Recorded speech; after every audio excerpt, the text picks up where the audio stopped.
আবার টেনশন হচ্ছে, কি করি কোনো গানের লাইনও তো মনে পড়ছে না। আমি একটা গান করে। হ্যাঁ হ্যাঁ, গাও গাও গাও।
রোমান্টিক সিন চলছে, যাকে এসি যখন পড়েছিস তখন যাকে সঙ্গে করে আনতে বলেছিলাম তাকে এনেছি।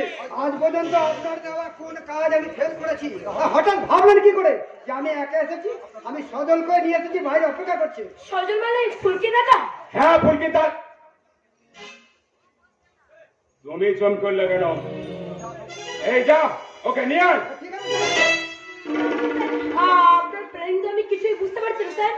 আমার প্ল্যানিং যদি তুমি বুঝে যাবে তাহলে মালিক আর কর্মচারীর মধ্যে তফাৎটা কোথায় থাকবে? আমার ব্রেনটা অনেকটা ডিবিসির মতন, কখন কোথায় কোন গেট খুলে কোন গ্রামে বন্যার জল ঢুকে দিতে হবে তা আমি ছাড়া কেউ জানে না। আরে সজল, আয় আয় আয় আয়, কেমন আছিস? ভালো। এবার বলো তো হঠাৎ আমি ডেকে পাঠালে কেন? আরে তোরা তো তোদের বিলাস থেকে ভুলিয়ে গেছিস রে। তা হ্যাঁ রে সজল, শুনলাম বিদেশ থেকে পড়াশোনা শেষ করে ফুলকি নাকি গায়ে ফিরেছে। হ্যাঁ, সে তো দেখতে একদম মেম সাহেবের মতো, তুমি দেখলে তাকে চিনতেই পারবে না। খুব বড় হয়ে গেছে। অবশ্যই অবশ্যই, হবেই তো হবেই তো। সময় আর সুরক্ষি কখনো থেমে থাকে রে। আমার এখনো মনে আছে সজল, জানিস তোরা তখন অবশ্য খুবই ছোট, আমি তখন তোদের বাবার কারখানায় কাজ করতাম। হ্যাঁ, অল্প দিনে তুমি খুব বাবার কাছে চলে এসেছিলে, আর বাবা তো তোমাকে খুব বিশ্বাসও করতো। আর তখন কারখানার কাজের পাশাপাশি তুমি তো আমাদের ঘরের কাজ করা শুরু করলে। হ্যাঁ, রোজ সকালে তোদের দুই ভাই বোনকে ওই সদর স্কুলে দিয়ে আসতাম আর নিয়ে আসতাম। আর বুঝলি অপরাজিতা, কখনো কখনো আমি ওই স্কুল যেতে যেতে কখনো আমি ফুলকির চুল টেনে দিতাম, আবার চিমটি কেটে দিতাম, আর ফুলকি রেগে গিয়ে আমাকে শয়তান শয়তান বলতো। ও হ্যাঁ, তোকে যে জন্য ডেকে পাঠিয়েছি তা হ্যাঁ রে সজল, শুনলাম তুই নাকি একটা কুরিয়ার কোম্পানিতে চিঠি বিলি করা কাজ করছিস। ক টাকা মাইনে পাস? ৩,৫০০ টাকা। কেন বলো তো? বলবো বলবো, আরে বাবা বলবো বলি তো তোকে ডেকে পাঠিয়েছি। মানছি সজল, আমি এই ভগবানপুরে ছিলেন ওই সেই ত্রিপুরা থেকে তোর বাবার কারখানায় আমি কাজ করতে এসেছিলাম। এতগুলো বছর এই ভগবানপুর গ্রামে থাকতে থাকতে আমিও তো গ্রামের ছেলে হয়ে গেছি নাকি রে? হ্যাঁ, তা এখন আমি তোদের কথা ভাববো না তো কে ভাববে বল? বাচ্চা বোনটাকে বেডরুমে নিয়ে যাওয়ার জন্য সালা ভাইটাকে তেল লাগাচ্ছে। স্বপন কিছু বললি? না না স্যার, আপনি চালিয়ে যান। বেশ বেশ বেশ বেশ বেশ। তা হ্যাঁ রে সজল, যা বলছিলাম, বলছি স্কলারশিপের টাকায় না হয় পড়াশোনা শেষ হলো, কিন্তু স্কলারশিপের টাকায় তোর বিয়ে হবে না। আজ বাদে কাল তুই ফুলকির বিয়ে দিবি, নিজেও বিয়ে করে সংসার করবি, তা ওই কোটা টাকায় চলবে কি করে রে? একটু বেশি টাকার মাইনে চাকরি পাওয়ার জন্য তো আমি কম চেষ্টা করিনি বিলাসদা, কিন্তু কিন্তু কি করবো বলো, সমাজের ওই আর ৫টা বেকার যুবকের মতো আমাকে এই পকেট ভর্তি শূন্যতা নিয়ে না বারবার আমাকে বাড়ি ফিরে আসতে হয়েছে। আমি তোকে প্রত্যেক মাসে ১০,০০০ টাকা করে মাইনে দেবো, চাকরি করবি আমার কাছে। স্বপ্ন দেখাচ্ছি না সজল, স্বপ্ন দেখাচ্ছি না, বাস্তবের পথে হাঁটতে শেখাচ্ছি। অপরাজিতা, তুমি এক্ষুনি সজলকে নিয়ে অফিসে চলে যাও। ম্যানেজার বাবুকে বলে একটা অ্যাপয়েন্টমেন্ট লেটার টাইপ করে ওর হাতে দিয়ে দেবে। কাল থেকে আমার কারখানায় নতুন সুপারভাইজার সজল। আর হ্যাঁ, আর একটা কথা, ক্যাশিয়ারকে বলে ১০,০০০ টাকা অ্যাডভান্স করে দেবে। কেমন? কি সজল, খুশি তো? আরে আমি তোমার ভাবতেই পারছি না বিলাসদা, তোমাকে কি বলে আমি ধন্যবাদ জানাবো। তোর বোকা ছেলে, এ তো আমার কর্তব্য। মানুষের মানুষের পাশে দাঁড়াবো না তাই তখন হয় নাকি? যাকে যাকে তো এইসব নিয়ে কিছু ভাবিস না, মন দিয়ে চাকরিটা কর। আমি যাই বিলাসদা, এই ফুলকে গিয়ে আনন্দের সংবাদ আমি দিয়ে আসি। আর বিলাসদা, আমাদের এই দুর্দিনে তোমার এই উপকার আমরা কোনোদিন ভুলতে পারবো না। হ্যাঁ, যা যা যা, আর যাবার পথে ফুলকিকে বলবি একবার দেখা করে দেবে। কতদিন দেখিনি বলতো। নিশ্চয়ই বলবো বিলাসদা, নিশ্চয়ই বলবো। অপরাজিতা, তুমি এক্ষুনি সজলকে নিয়ে অফিসে চলে যাও। ওকে ওকে চলো চলো হ্যাঁ হ্যাঁ, চলুন চলুন। আসি বিলাসদা। ও ও সরি, আসি স্যার। কাল সকাল 10টায় আমি আপনার কারখানায় ঠিক হাজির হয়ে যাবো। হ্যাঁ, এসো এসো এসো এসো এসো। কি হলো, তুমি এখনো দাঁড়িয়ে আছো? যাও। মানে আপনাকে একটা দাঁড়াবার দেওয়ার জন্য দাঁড়িয়ে হলে স্যার, ওই ফুলকির সর্বনাশ করার জন্য ও দাদাকে নিজের চালে ছড়িয়ে দিলেন। সত্যি আপনি আপনি একটা আস্ত শহরের বাচ্চা।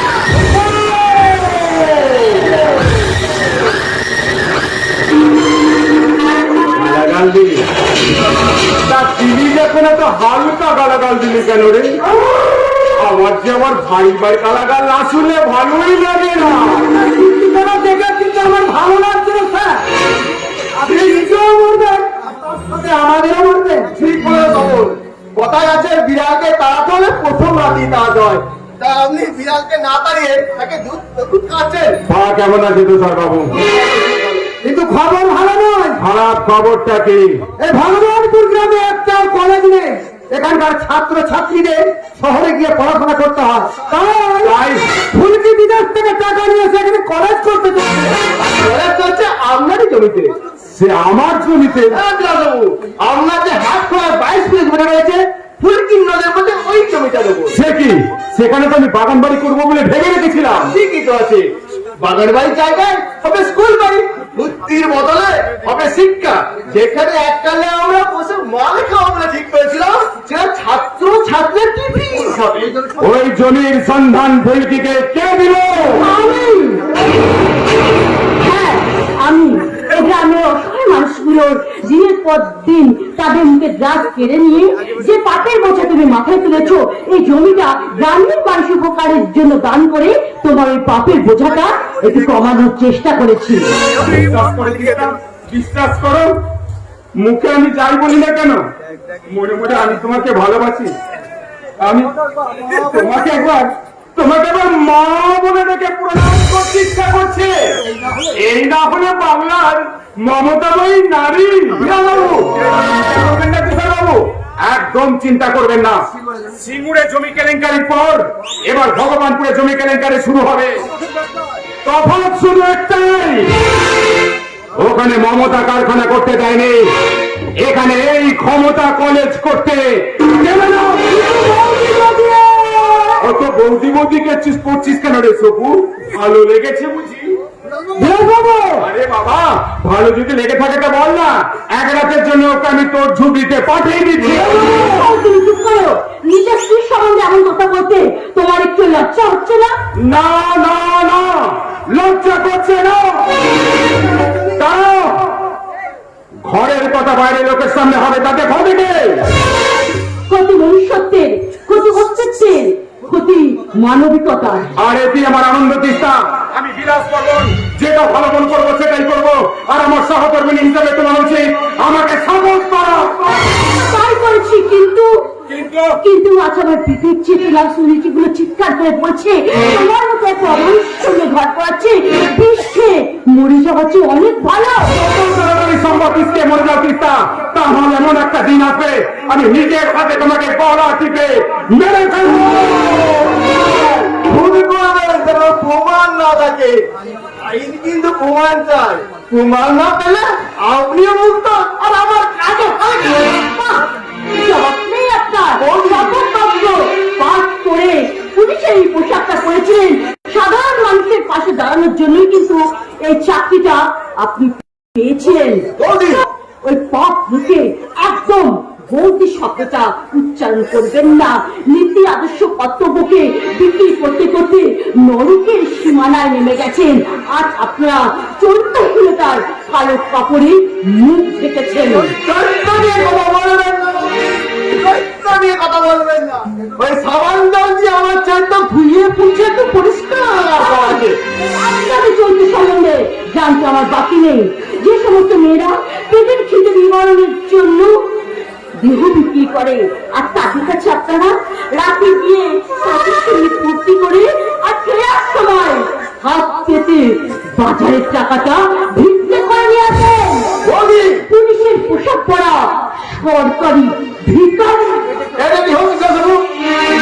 উনি তখন থেকে আমাকে অপমান করে যাচ্ছেন, আর আপনি এখানে গায়ে থেকে কিচ্ছু বলছেন না। এরপর থেকে যখন উনি ভয় থাকবেন না তখন আমাকে ডাকবেন।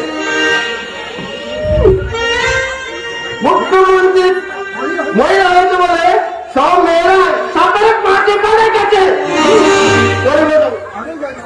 আমিও যাই না বাবু, খবর দেওয়া আমার কাজ, ওই কাজের জন্য আমি মাইনে পাই, তাই জমির খবরটা আপনার কাছে দিয়ে গেলাম। এবার আপনার স্বামী স্ত্রী ঠিক করুন কি করবে, আমি এখন চলে গেলাম। ব্যাস, সবাই চলে গেছে। এখন এখন আমি তোমার সঙ্গে প্রেম করবো তিস্তাম। বিলাস, বিশ্বাস করো তিস্তাম, বিশ্বাস করো। মুখে আমি যাই বলি না কেন, মনে মনে আমি তোমাকে ভালোবাসি। এই সমাজের প্রত্যেক স্বামীদের মতন আমিও তোমাকে নিয়ে হাসতে চাই। সবাই হাসতে বুঝি? হ্যাঁ হ্যাঁ, হাসছে হাসছে, সবাই হাসছে। পরমাণু চুক্তি হলো না, একদল একদল নেতা হাসছে। একদিন 16 জন বাচ্চা মারা গেল, ডাক্তার হাসছে। গ্রেপ্তার হবার ভয়ে মন্ত্রী লুকিয়ে, বিধানসভা হাসছে। কি হয়েছে বলে পাহাড় হাসছে, প্যাকেজ হয়েছে বলে জঙ্গল মহল হাসছে। শিক্ষককে রাখতে রেখে মারধর করে ছাত্র ছাত্রীরা হাসছে। তাকিয়ে দেখো বিদ্যা, চারিদিকে সবাই সবাই হাসছে। অভ্যাসীরা কাছে যারা তাদের শিশুদের রক্ষা করার জন্য তোমাদের মতো খাপ পুরুষের কাছে লজ্জা হারাচ্ছে। জানি জানি তুমি আমাকে কাপুরুষ ভাবো, শয়তান ভাবো, কিন্তু কিন্তু আমি তো ভালো হতে চাই তিস্তা। আমার সমস্ত পাপের প্রায়শ্চিত্ত করে আমিও যে মানুষ হতে চাই। তোমার মানুষা আর সুযোগী বৃদ্ধি করা একই ব্যাপার। তিস্তা, মা বসে যদি বলে চার সদাগরের পথ ধরে ক্ষমা চেয়ে নেবে, তাহলে বিশ্বাস করে নেওয়া যায়। কিন্তু হাজার বোঝালেও স্বামী সারা জ্বালা বুকে নিয়ে ঘোরা বেহুলা করে দিল ওই কাল কেউ তোকে বিশ্বাস করবে না। আমি চেয়েছিলাম একটা সুস্থ স্বাভাবিক মানুষ, আমি লোকাল মতো সম্পত্তি চাইনি। কিন্তু কিন্তু স্বামী হিসেবে আমি তোমার কোনো অভাব রাখিনি। স্বামীর কর্তব্য করা হয় না। বছরে 1 লাখ টাকার গয়না কিনে দিলেও স্বামীর কর্তব্য করা হয় না। বিদেশে গাড়িতে চড়ালেও স্বামীর কর্তব্য যে করা হয় না। আমি চেয়েছিলাম শান্তিপুরে ঘর, আপনাদের দিয়েছি সম্পত্তি ইমারত। আমি চেয়েছিলাম ভালোবাসার ঘর, আপনি দিয়েছো বেইমানের বাড়ি। বিশ্বাস করো, আমি জানি তুমি চেয়েছিলে প্রেমের পরশ, আর আমি তোমায় দিলাম যন্ত্রণা।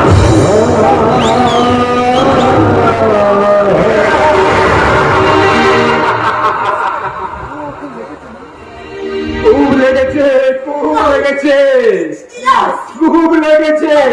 ঘরের বউ ঘরে থাকবে, বাইরে বেরিয়ে আমার কাছে পাকড়া দিতে এলে তোর এমন অবস্থা করে ছাড়বো, এই জীবন যখন ছাড়, আগামী কোনো জীবনে মেয়ে হয় পৃথিবীতে জন্মাতে চাইবি না। আমি চলে আমার বড় বড় আদরে বড় আমার বড়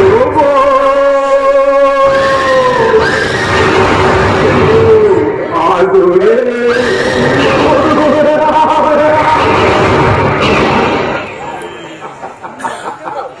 নরম তুলতুলে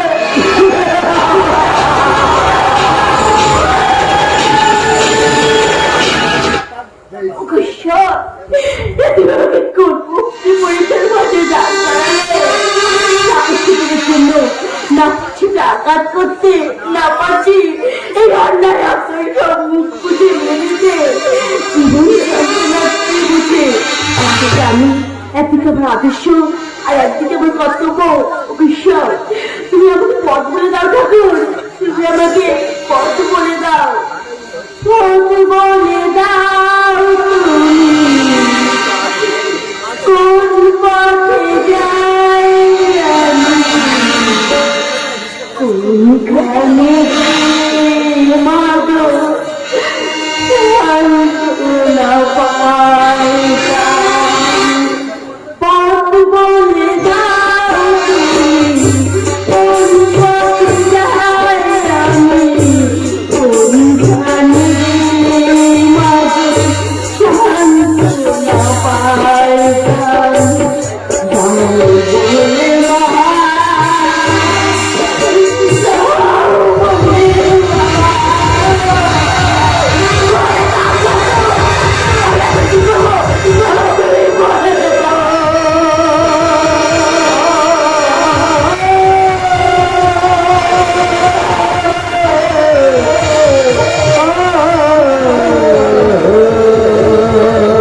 দেখলেন মানুষ, আজ মানুষ কেমন মান হোস বাদ দিয়ে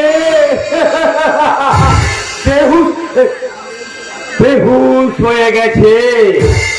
তাই তো ইতিহাস কি বলেছে জানেন?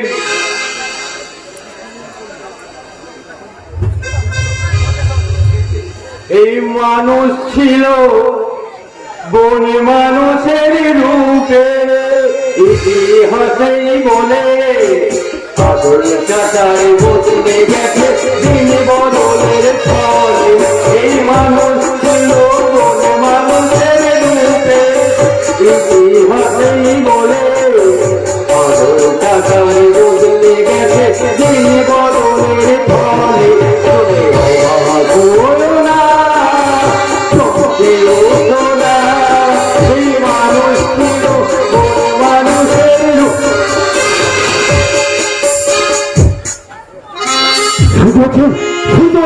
শুধু আছেন ঘরে ঘরে শুরু হয়ে গেছে অসহায় নারীদের করুণ আত্মদান।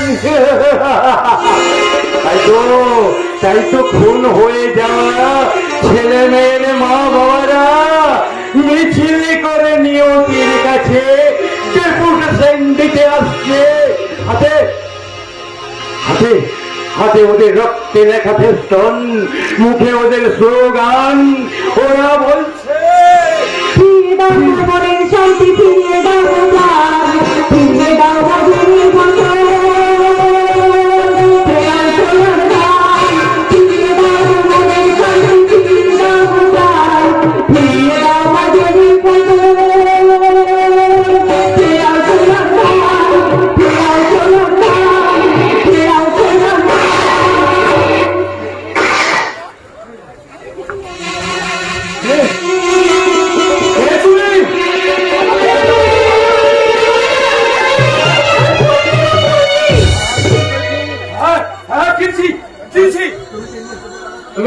তুমি তো সেই ইংরেজদের বুকে আঘাত হানা মাতঙ্গিনী হাসনা। তুমি তো সেই অনাথ শিশুদের আশ্রয় দিয়া ভগিনী নিবেদিতা। তুমি তো সেই কোনো শাসিত সমাজের মুখে স্বাধীনতার ঝান্ডা উড়ানো সুবর্ণলতা। তুমি আমাকে কাঁধে নিয়ে নদীর চরে বেড়াতে যেতে, আমাকে কত চকলেট কিনে দিতে। তোমার মনে পড়ছে না? আমি ফুল কিনে ফুলকি। না নয় না না, আজ আমার কিচ্ছু মনে পড়ে না রে ভুলকি। আজ আমার কিছু মনে পড়ে। আমি মনে করার চেষ্টা করলে এই মাথায় তীব্র যন্ত্রণা শুরু হয়ে যায়। তীব্র যন্ত্রণা। তোমার এই অবস্থা কে করলো নারদা? বিলাস বর্মন। এখন কি বিলাস বর্মনের সমস্ত 2 নম্বরী কাজের জন্য প্রতিবাদ করেছিল এই নারান্দা। বিলাসদার লোকেরা ও স্ত্রীকে খুন করে ওকে পাগল করে দিয়েছে।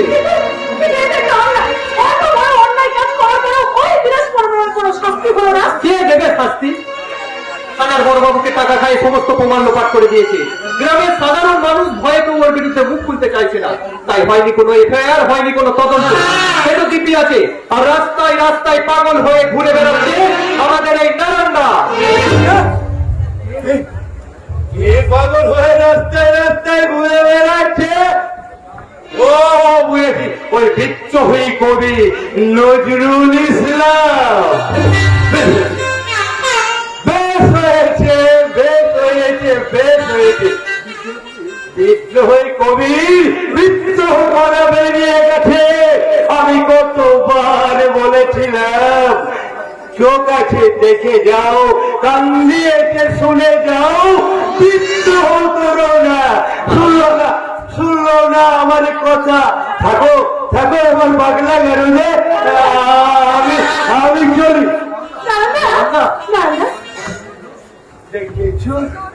দেখেছো কাণ্ড?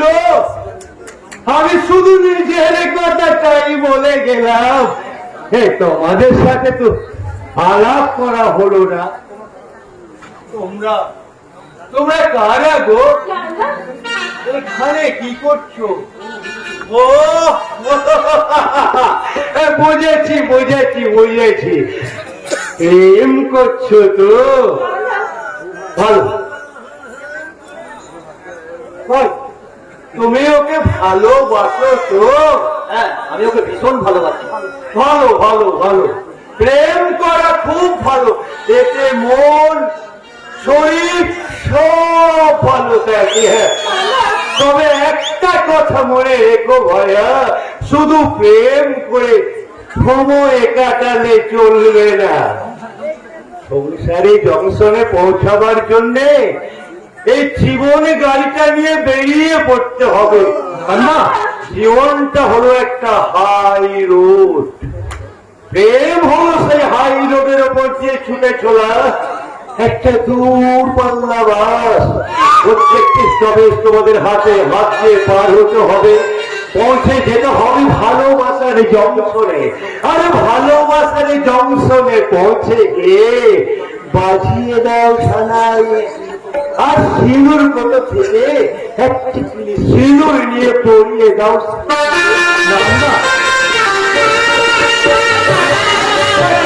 খেয়াল রেখো ভাইয়া, সন্ধ্যের ব্রেকে তোমাদের ওই ভালোবাসা বাসের যেন টায়ারটা পাংচার না হয়ে যায়, না তাহলে কিন্তু ওই ভালোবাসা এই বাসা পর্যন্ত পৌঁছাবে না, বাসা পর্যন্ত পৌঁছাবে না।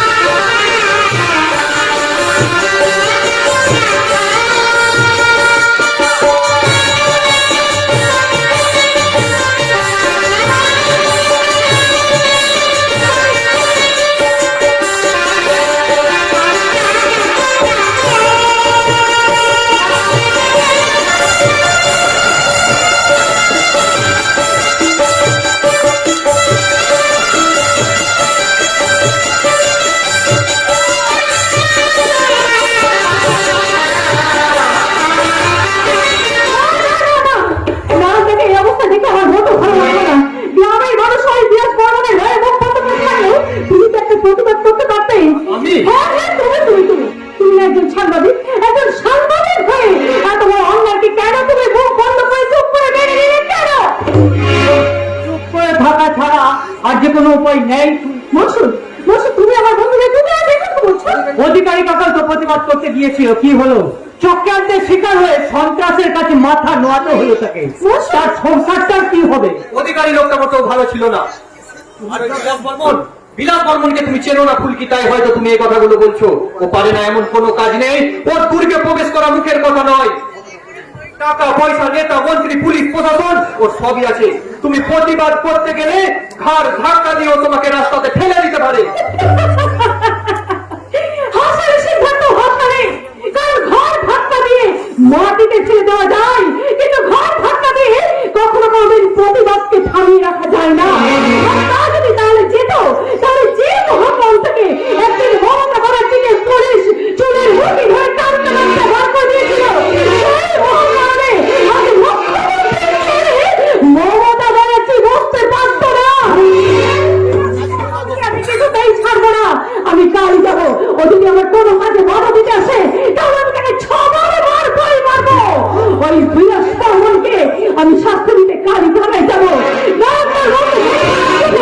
আমি তার বিরুদ্ধে থানায় যাইনি, করবো নাই।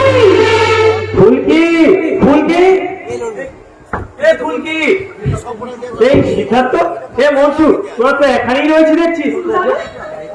কি হয়েছে? তোরা তো তাড়াহুড়ো করছিস কেন? বলবো রে বাবা, বলবো। তাড়াতাড়ি বলো, আমাকে ধৈর্য ধরছে না। দাঁড়া, এত তাড়াতাড়ি করলে হবে? এ মনসুর, তোর জন্য এই সন্দেশটা রাখ, সবাইকে খাবি। আচ্ছা। সিদ্ধার্থ, এই পেনটা তোর জন্য, তুই এটা দিয়ে মন দিয়ে খবর লিখবি।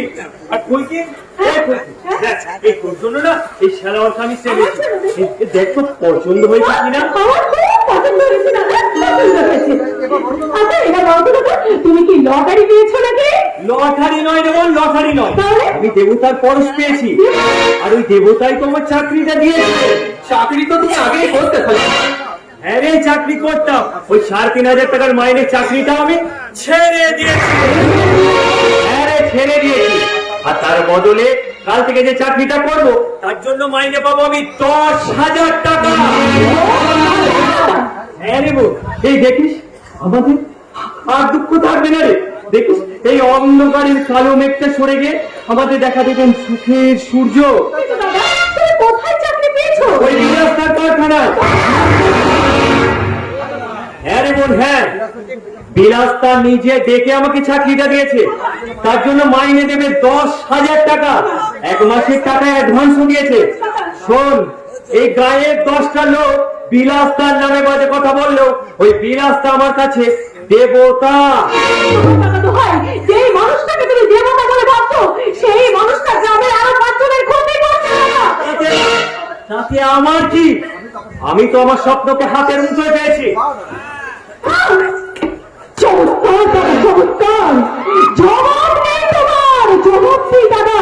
শুধুমাত্র নিজের স্বার্থের জন্য গল্পের মতো পশ্চিমবঙ্গের শরীর থেকে তুমি পাহাড় থেকে আলাদা করে দিতে চাইছো। আরে চাইছি না, চাইছি।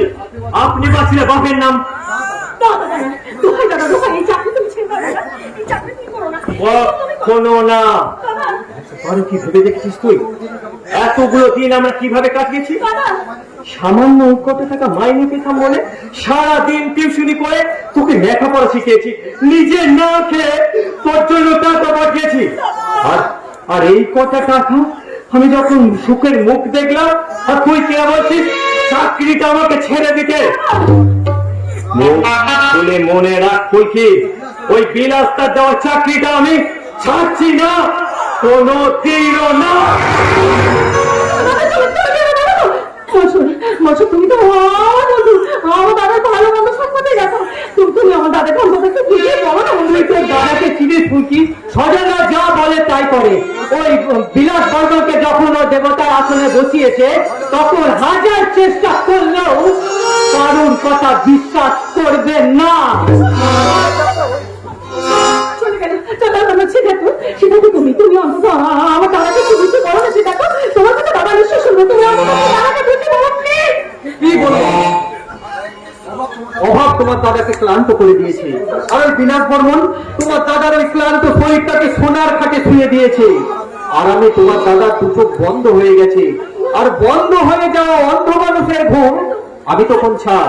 স্বয়ং ভগবানও ভাঙাতে পারবে না ফুলকি, কোনো দিনও পারবে না, কোনো দিনও না।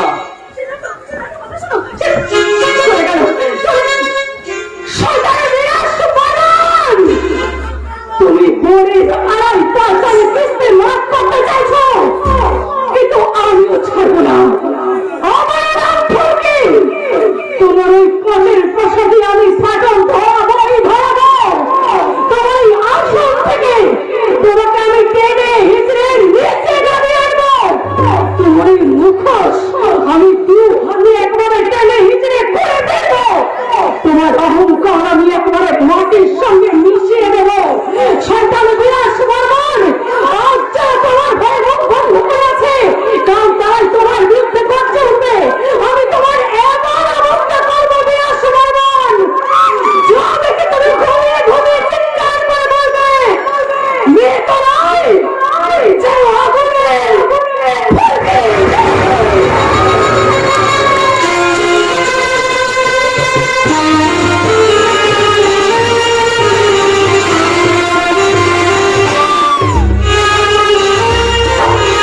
এই জন্য দিদি চৌধুরানী সারাদিন এটা কর সেটা কর এই বলে বাড়ি মাথায় করে রেখেছে। আচ্ছা আপনারাই বলুন তো, একা হাতে এত কাজ সামলানো যায়? বাড়ি ছুচি বাড়ি বুড়ির পাল্লায় পড়েছি। সকাল থেকে বাড়িটাকে ধর্মস্থান বানাবে বলে গোবর জল দিয়ে বেড়াচ্ছে, এইদিকে গোবরে গন্ধে গোটা বাড়িটা ভুরভুর ভুরভুর করছে, সেইদিকে হুঁশ আছে, ইচ্ছা করছে এই কাজ ছেড়ে পালায়। 24 ঘন্টায় 42 বার বলছি যে কাজে ছেড়ে দেবো, কাজে ছেড়ে দেবো বলে ও লক্ষারে বেটা, বলে কাজ ছেড়ে দিয়ে যাবি কোথায়? বইয়ের কাছে চলে যাবো। বউয়ের কাছে চলে যাবো, সেই হতভাগীর সঙ্গে ঝগড়া করে চলে এসেছিস, আর সেখানে যাবার মুখ আছে তো? ওই ঘটনার পর কান্না রাত ধরে বলে তো ঠাকুমা, তুমি জানো ও কি করেছে? কি করেছে? বছর খানেক আগে আমি কলকাতাতে কাজ করতাম, 1 বছর ছুটি বছর পর গ্রামের বাড়িতে বইয়ের কাছে এলাম, তখন দেখলাম আমার বইয়ের কোলে বাচ্চা। আমি রেগে গিয়ে বললাম, সে কি গো, আমি তো ঘরে ছিলাম না, তাহলে তোমার কোলে বাচ্চা দেওয়া কি করে? এতে আমার বউ হেসে কি বললো জানো? বললো তুমি ছিলে না তো কি হয়েছে, আমি তো ছিলাম। রেখে যাবার কি হলো রে বাচ্চা? কত তোর উপকারী করেছে, তোকে আর কষ্ট করতে হলো না, অথচ বংশ বৃদ্ধি হয়ে গেল। তোমার কি মাথা খারাপ হয়ে গেছে ঠাম্মা? অন্য লোকের বাচ্চাকে আমি কোলে তুলে নিয়ে নিজের বাচ্চাটা আদর করবো? বলে অন্য লোকের মেয়েকে বউ করে ঘরের দরজা বন্ধ করতে পারো, আর অন্য লোকের ছেলেকে নিজের ছেলে মনে করে আদর করতে পারো না? গায়ে বাছুরে আছে জোড়া, নাতি আমার কপালে গোড়া। গায়ে বাছুরে আছে জোড়া, নাতি আমার কপালে গোড়া। নাতি শুধু যাবর কাটে, নাতি শুধু যাবর কাটে, গায়ে ধরেছে অন্য তোরা। নাতি শুধু যাবর কাটে, গায়ে ধরেছে অন্য তোরা। নাতি শুধু যাবর কাটে, গায়ে ধরেছে অন্য তোরা। নাতি শুধু বেশ থামলাম। কোথায় আমার কাকা ঘরে মলম দেবে কিনা, নুনের ছিটাতেই যাচ্ছে। মাঝে মাঝে মনে হয় এই গলায় তো এটা দিয়ে ঝুলিয়ে পারি। এই বয়সে মরবে কি রে? আমি বলছি শোন, আমার মনে হয় কি জানিস, মোবাইলে ফোনের মতো তোর চার্জ কমে গেছে। তারপর দুদিনের ছুটি নিয়ে বউয়ের কাছ থেকে ঘুরে আয়, তারপর দেখবি বউয়ের ছোঁয়া পেলে না ফুল চায়, তোর সন্তান করছে। আত্মহত্যা করতে পারে, ইচ্ছে হবে না। যা বলেছো ঠাম্মা, প্রায় 6 মাস হয়ে গেল আমি বউয়ের কাছে যাইনি।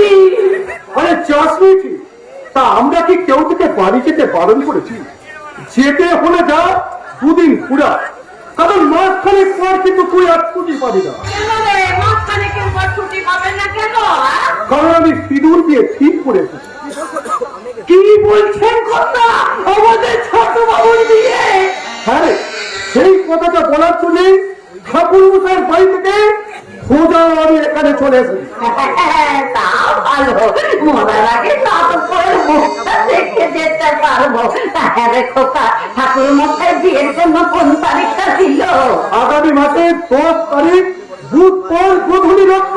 ও মা, আগামী মাসের 10 তারিখ, তার মানে হাতে তো আর সময় নেই। হ্যাঁ রে, বাচ্চার বাড়ির একমাত্র বংশধরের বিয়ে বলে কথা, আত্মীয় কুটুম্বদের নেমন্তন্ন করতে হবে, বিয়ে বসাতে হবে, গায়ে হলুদের জন্য ওদের ডাকতে হবে। বলে এতগুলো সময়ের মধ্যে, এইটুকু সময়ের মধ্যে এতগুলো কাজে সারবি কি করে? আরে ছাড়তে হবে না, ছাড়তে হবে, যেমন করি হোক আমাকে ছাড়তে হবে, কারণ আগামী মাসে 10 তারিখ ছাড়া আসছে বিয়ের কোনো লক্ষ্য নেই। চিন্তা করবেন না কথা, এই আমি আছি না, জুতো সেলাই থেকে চণ্ডীপাঠ সব আমি একটাই সামনে নেবো, একটাই। আরে সে না হয় বুঝো, আপাতত যা, মন্দির তো ওই ক্লাব করে শুধু প্রাণ খেলছি, ওকে গিয়ে বলছে আমি যাচ্ছি। আচ্ছা, আমি এই বাড়ি হবু বাকে মাথায় টপটা পরিয়ে দিয়ে এক্ষুনি ধরে আনছি। দেখেছো ঠাকুমা, দেখেছো সিঁদুর বিয়ে হবে শুনে ওই বেটার চোখ কেমন আনন্দে চক চক করছে। হ্যাঁ রে, সে তো হবেই রে খোকা, সে তো করবে, সবার আনন্দ হবে। কিন্তু আজকের দিনে তোমার বউমার কথা বড্ড মনে পড়ছে রে থাক মা থাক, ওই অতীতটাকে কি আমি ভুলতে চাই? খোকা রে। তোমার প্রমাণ স্বার্থপরের মতো আমাকে ছেড়ে দিয়ে চলে গেছে মা, ওকে মনে রেখে কি লাভ মা? আমি তো সারা জীবন ওর কাছ থেকে কিছুই চাইনি, শুধু বলেছিলাম পাশে থেকো, আমার এতটুকু চাও ও পূরণ করতে পারলো না মা।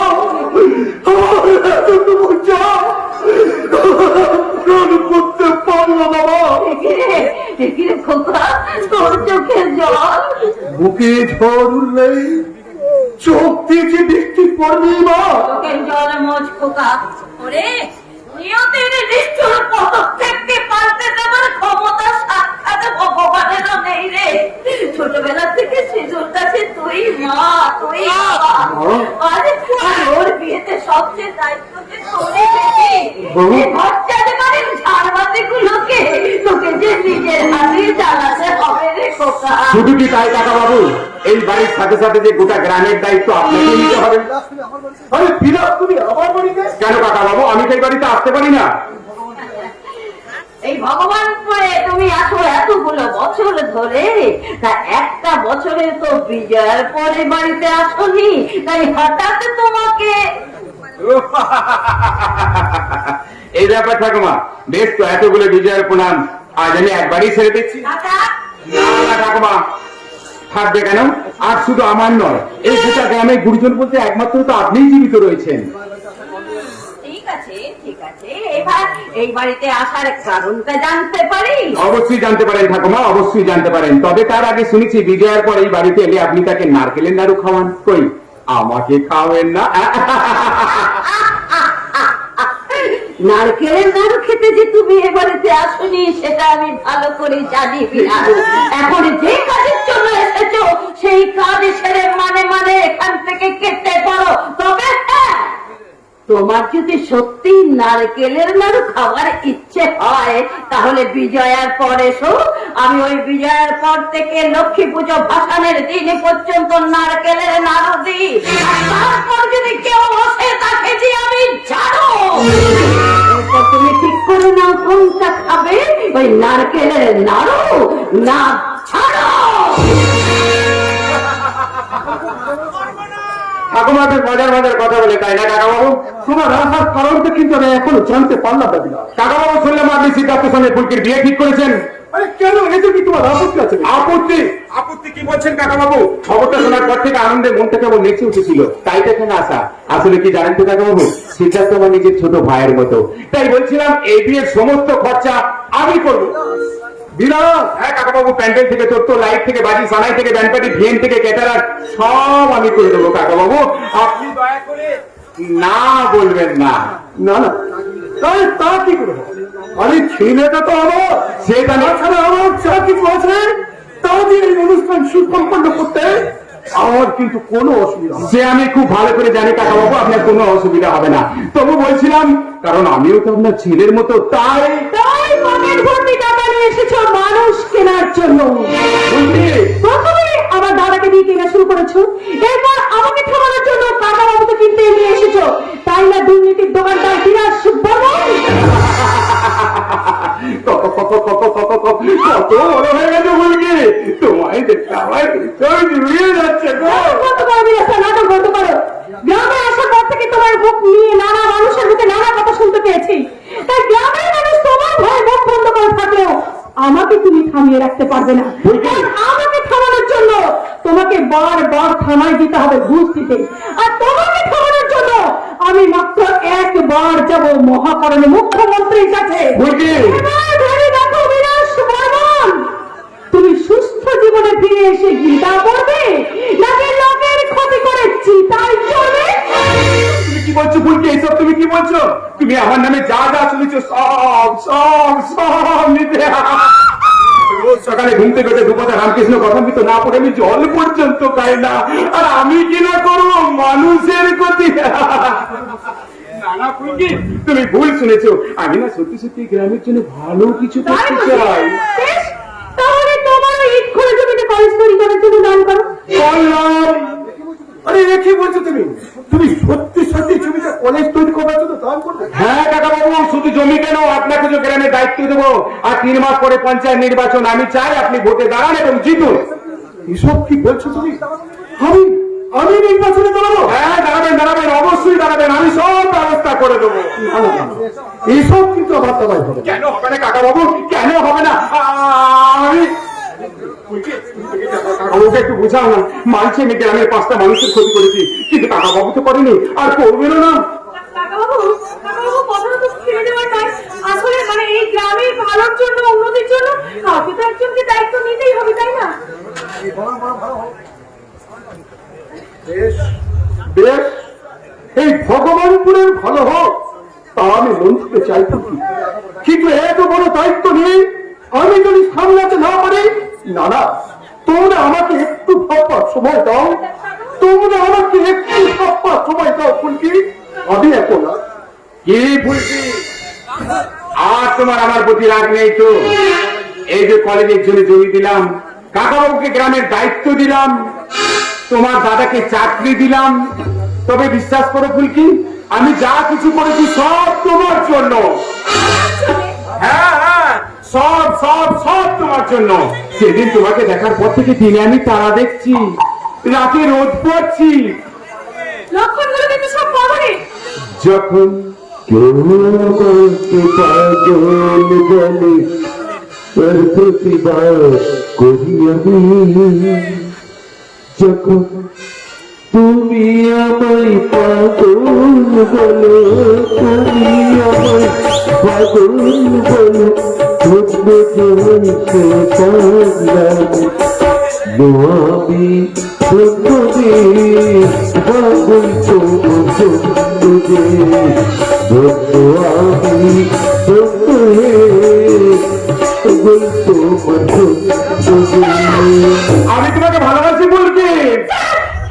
তুমি খুব ভালো করে জানো আমি সিদ্ধার্থকে ভালোবাসি, আর তাকে ছাড়া আমি কাউকে বিয়ে করতে পারবো না।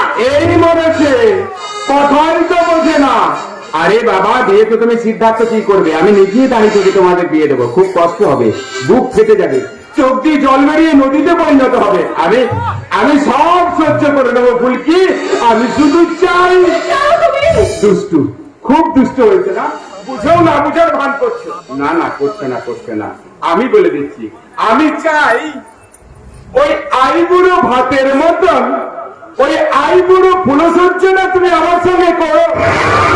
কেমন লাগলো? উড়ি বাবা, আস্তে কানে লাগে না বুঝি?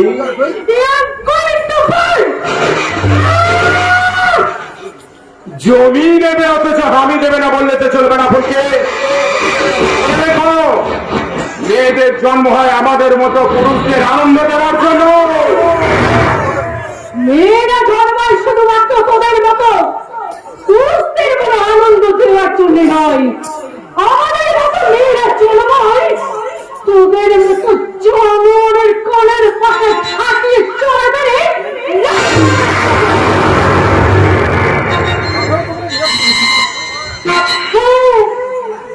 চোরটা মারলাম, কি করে নিরাশ করি বলো? কত আশা করে তুমি এসেছো আই করে ফুলসজ্জা করতে, তাই আই করে ফুলসজ্জাটা না হলো, আই করে চোরটা মারলাম। এবার বড় বিনাশ বর্মন কেমন লাগলো?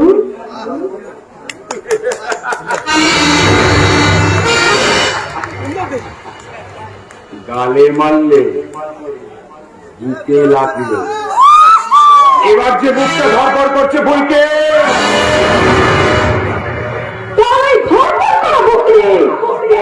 একদম বেশি বাড়াবার করতে না, নাহলে জীবনের মধ্যে যে কোনো মুহূর্তে হার্ট অ্যাটাক হতে পারে।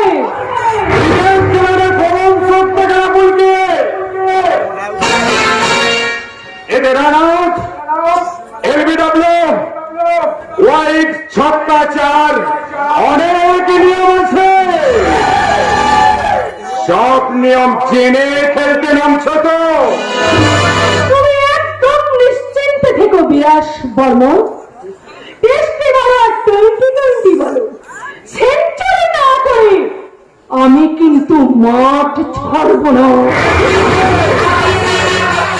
তোমার সামনে শেষ মিনিটটা আমি করব।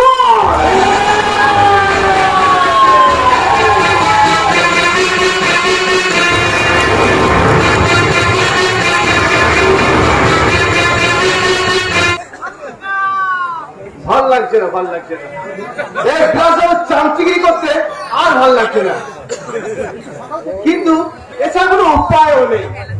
সকাল থেকে আমার ডান হাতটা খুব চুলে কাটছে, ওনার যে টাকা আসবে, কিন্তু আসলটা কোথাও থেকে সেটাই তো বুঝতে পারছি না। এসে গেছেন? কে? ও তুমি, এলো টাকা এলো। টাকা কি ব্যাপার হলো সকল? সাত সকালে বিরাজ ফোন করে আমাদের এখানে মানে হাত ধরে কাজে কাটালেন। তা বলতে পারবো না, তবে আমাকে এখানে অপেক্ষা করতে বলেছে, মনে হচ্ছে কোনো চক্কর আছে। কিন্তু ভাই আর কতকাল চক্কর কাটতে হবে বলতে পারো? তুষারবাবু, মাঝে মাঝে নিজের মধ্যে ঘেন্না হয় জানো, রাতের অন্ধকারের অস্তিত্ব আমার ঘুমিয়ে থাকা অবচেতন মনটাকে জাগিয়ে বলে, এইটা তুই কি করছিস তুষার? নীতিহীনতার ভাঙা শামুকে পা কেটে তোর যে আদর্শের পচন শুরু হয়ে গেছে। এই খাকি পোশাকটা পরা আজ তোর কোনো অধিকার নাই। খুলে নে এই খাকি পোশাক। তোর মাথায় অষ্টমটা বানায় না, তোর শরীরে সত্য ভদ্রা বানায় না, তোর কোমরে দুর্নীতি ঘুমটা ভেঙে যাও খবর। এই চেতনাহীন কপালে বাষ্পের মতো জেগে থাকে দুশ্চিন্তার গ্রাম। আজ আপনার কি হয়েছে বলুন তো? তখন থেকে দেখছি সৎ মার্কা বইয়া ওড়াচ্ছেন। তুষারবাবু, এটা একটা সুস্থ জীবনের স্বপ্ন। কলেজ লাইফে আমিও দেখেছিলাম, কিন্তু পরে ভাবলাম টাকাটাই সব। এই দুনিয়াটা পাল্টে গেছে। চুরি ডাকাতি ছিনতাই করে ব্যাংকে যদি তোমার কোটি কোটি টাকা থাকে, এই সমাজটা তোমাকে বলবে বাহ বাহ বাহ। আর একটা সারা জীবনে মাস্টারি করি, মাস্টার শেষে 5,000 টাকা বেতন নিয়ে ফিরলে এই নারী সমাজটা আঙুল বাড়িয়ে বলবে তুমি একটা অপদার্থ। একটা টাকাতে কি আর সংসার চলে? যা বড় নয়, সেই জন্য তো আমি আমার বিবেক আদর্শ কর্তব্যকে প্রশ্ন ভরে গেছি। কলেজে পুত্রকে আর খুঁজতে যাবে না, তাহলে তাহলে আপনারা নিজেরাই তো বলতে পারবেন। আমাকে নিতে অবাক করছিলেন, আমিও স্যারের কথা অনুযায়ী আপনাদের মতন কাজ করছি। সে তো বুঝলাম, কিন্তু প্রকাশ্য দিবালোকে বিরাজ ফোন করে আমাদের এখানে ডাকলেন, উনি যেখানে কি করবেন সেটাই আমার কাছে বুঝতেছে ফুলকি ভুল করে ডেকে আনা আর কিছুই না। তাও বুঝলাম, কিন্তু হবে কি? খেলা হবে। হ্যাঁ খেলা, সতের সাথে অসতের খেলা। আসলে কি জানেন তুষার বাবু, এতগুলো বছর এই ভগবানপুর গ্রামে আমি নানান অন্যায় কাজ করেছি। মানুষকে মানুষ বলে ভাবেনি, মানবিকতাকে পাত্তা দিইনি। আমার লোভ লালসার আগুনে গোটা গ্রামকে জ্বালিয়ে পুড়িয়ে ছাড় খাড় করে দিই। কি বলছেন ঠিকই বলছি তুষার বাবু, ঠিকই বলছি। তাই তো আজ আমার বড্ড অনুশোচনা হচ্ছে। নাটক বন্ধ করো বিরাজটা, নাটক বন্ধ করো। রান্নাঘরে আর যাবো না, বিড়াল বলে দুধ খাবো। নাটক নয় ফুলকি, নাটক নয়, সত্যিই বলছি। সারা জীবন ধরে দুধ খেতে খেতে গ্রামের পেট্রোল যে চড়া পড়ে গেছে, আর তাই সমস্ত পাপের প্রায়শ্চিত্ত করবো বলে হাত খোলা সবাইকে আমি ডেকে পাঠিয়েছি।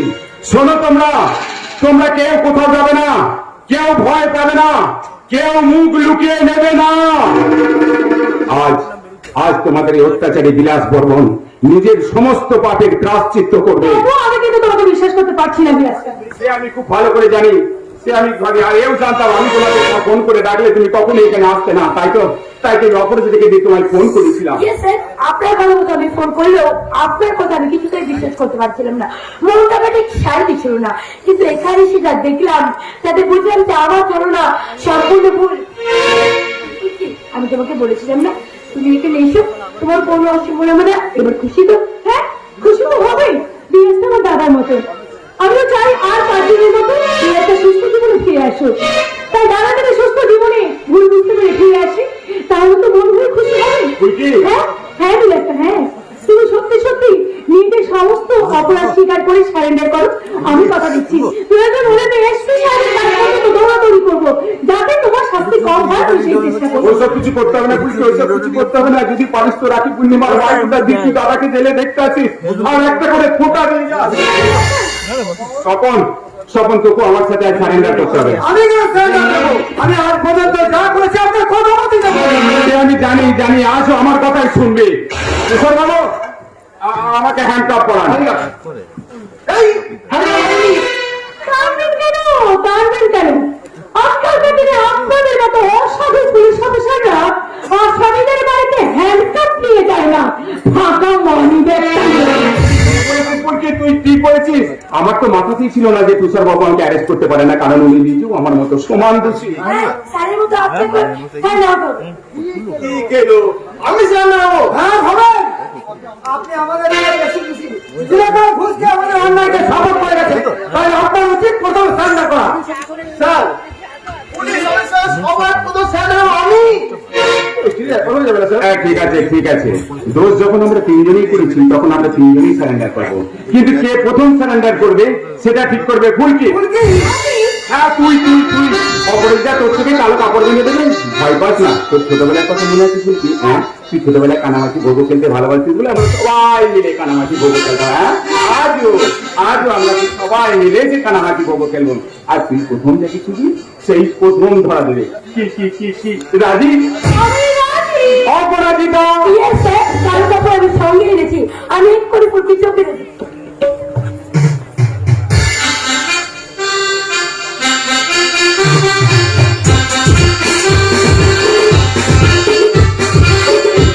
এবার আপনারা খেলা শুরু করতে পারেন।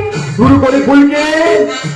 কানামাছি ভব যাকে পাবে তাকে গো, কানামাছি ভব যাকে পাবে তাকে গো, কানামাছি ভব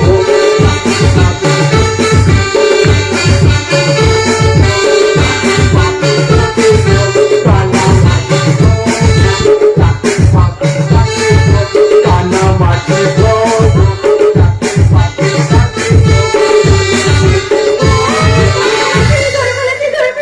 এই মরেছে, প্রথমেই আমাকে ধরলি। আমাকে যখন প্রথম করেছি তখন তুমি প্রথমে ধরা পড়ে। ধরা তো আমি কবেই দিয়ে দিয়েছি, এবার তুমি আমাকে ধরতে দাও। খুব ভালো, খুব ভালো তোমার কেমিস্টা। এবার তুমি বলো তুমি কি করবে? এটা তুমি নিজের হাতে খুলবে, আমি জোর করে খুলে দেবো। সকল ভাই বুঝা যাবো, এই খেলায় রেফারি আম্পায়ার কিচ্ছু লাগবে না। বাইরে যান, বাইরে বাইরে গিয়ে দেখবেন কেউ যেন ভিতরে রাস্তা পায় না।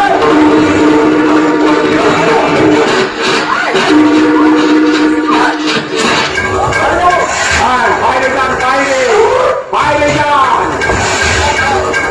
ছটপট করে না বলছি, ছটপট করে না, এতে তোমারও হাতে পায়ে লাগবে, আমারও সময় লাগবে।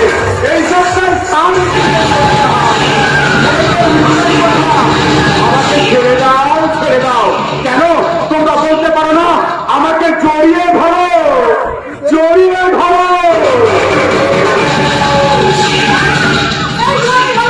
তোমরা এখন মুখ বন্ধ করে বসে আছো কেন? দেখতে পাচ্ছ না? দেখতে পাচ্ছ না একটা গায়ের মেয়ের অসম্মান হচ্ছে? তোমরা মুখ বন্ধ করে বসে আছো, তোমরা কি সব হিজড়ে ফেলে চলে পড়ে বসে আছো? কে মাথা নিচু করে দাঁড়িয়ে আছে?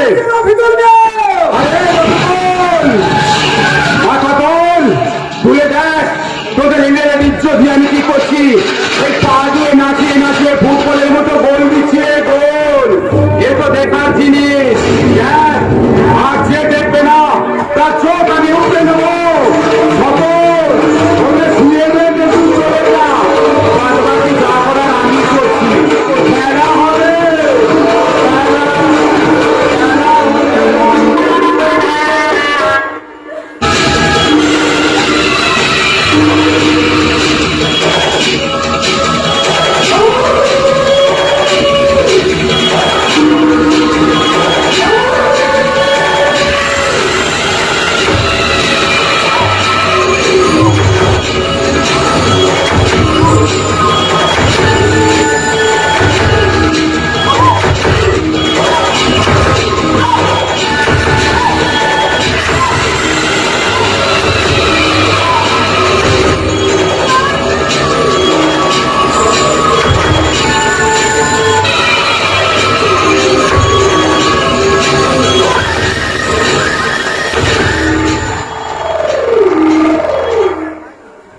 এই যে ভগবানপুরের জনগণ, কান খুলে শুনে রাখ, একে যে কাপড় দেবে, একে যে এক ফোঁটা জল দেবে, যে সহানুভূতি দেখাবে, তাদের ঘরের মেয়ে বোনকে আমি এইভাবে রাস্তায় ফেলবো। একটা কথা মনে রাখবে, ঠিক সময়ে ডাক্তার দেখালে কেউ বিষও তোলা যায়, কিন্তু আমার বিষ তোলা যায় না।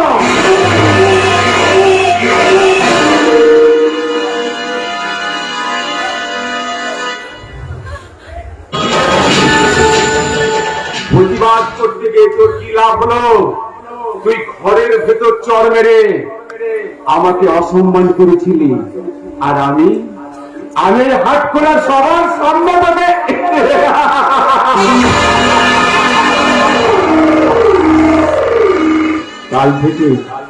কাল থেকে গ্রামের বাচ্চা বাচ্চা ছেলে মেয়েগুলো তোর শরীর পাবলিসিটি করে তোর পিছনে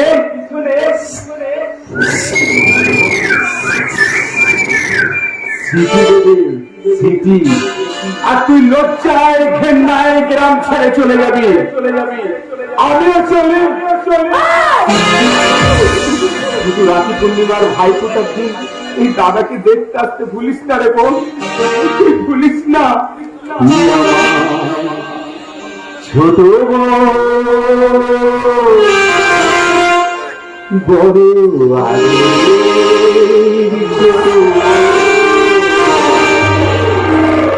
আমার ছোট বড়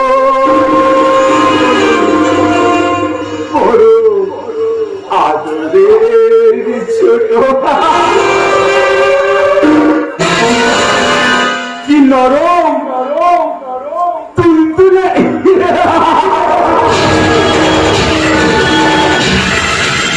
ভালো থেকো, সুখে থেকো সবে, আসবো আবার দেখা হবে। এখন আমি চলে যাই, টাটা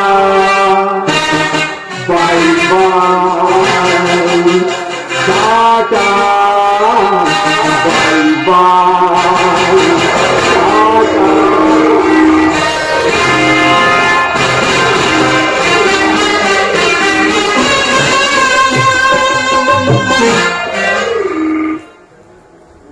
দেখো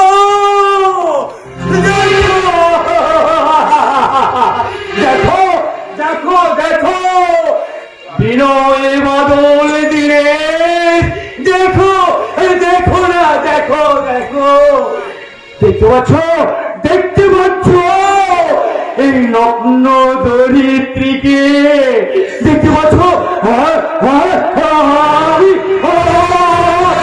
আমি দেখেছি, আমি দেখেছি।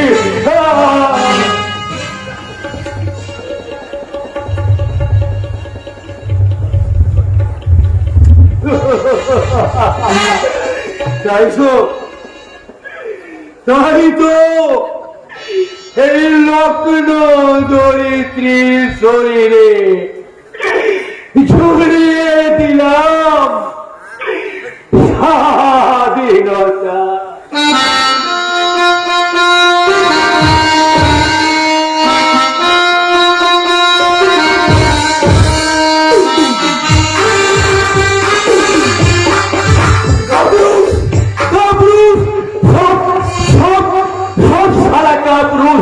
এই গ্রামের মধ্যেখানে সকলের চোখের সামনে একটা দিকে দিয়েছে,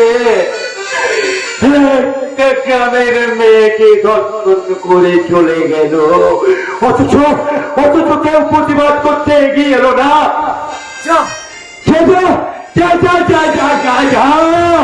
শাড়ি চুরি করে ঘরের কোণে বসে থাকা, যা যা যা যা যা যা যা।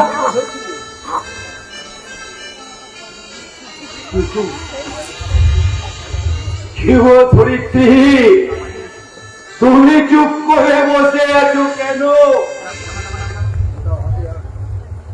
ওঠো ওঠো ওঠো না,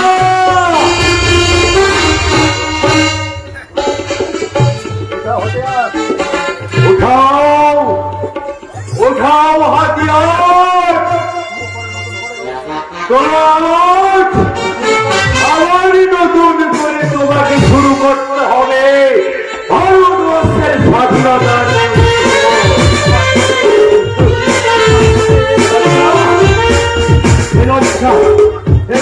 তোমার নয় মা, এই হচ্ছে তোমার ঠোঁটের কোণ থেকে যে রক্ত বেরিয়ে এসেছে,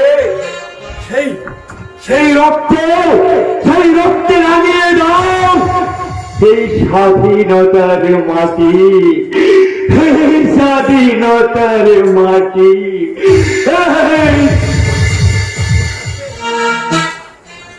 না না, লজ্জা তোমার নয়, এ লজ্জা, এ লজ্জা, এই লজ্জাই জনগণের। আরে লজ্জা তাদের যারা, যেসব মহাপুরুষরা একটা চেয়েছিল সুন্দর ভারতবর্ষ, যারা একদিন বুকের রক্ত নিংড়ে দিয়ে পরাধীনতার শৃঙ্খল থেকে ভারতবর্ষকে মুক্ত করেছিল। লজ্জা তাদের। হে কবিগুরু রবীন্দ্রনাথ, সেদিন তুমি এই ভারতকে নিয়ে লিখেছিলে মার অভিষেকে, এসো এসো তোরা মঙ্গলে ঘর হয়নি তো ভরা, সবার পরশে পবিত্র করা। আজ এই ভারতে মহামানবের সাগর তীরে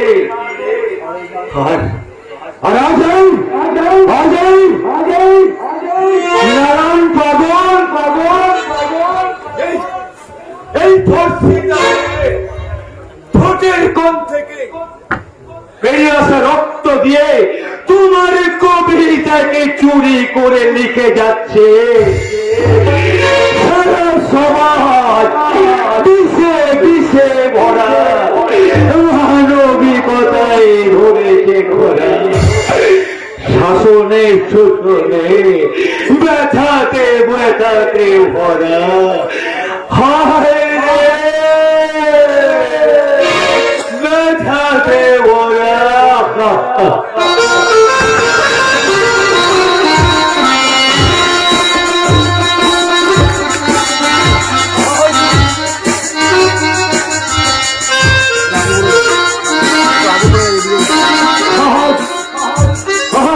কলঙ্কময় ভারতের সাগর তীরে পথে সাথী পথে হবে পথে বর্ণব সাথী পথে হবে